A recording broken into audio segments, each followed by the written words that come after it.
बहिनिया ना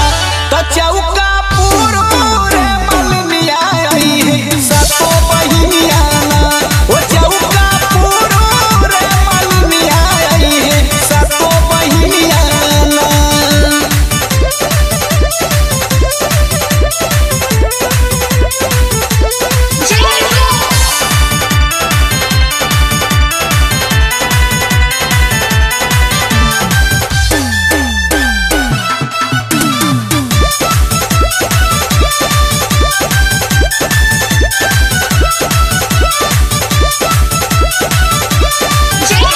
गैया के गोबर से लिपाया अंगनवा फूलिया ढउल पे लगावा या सनवा फूलिया ढउल पे लगावा या सनवा गैया के गोबर से लिपाया अंगनवा फूलिया ढउल पे लगावा या सनवा चढ़ल होई हीरा मोती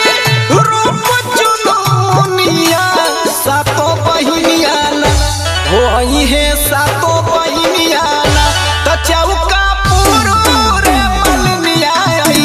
सातो बहिनिया ना ओ चौका पूरे मलनिया आई है सातो बहिनिया ना।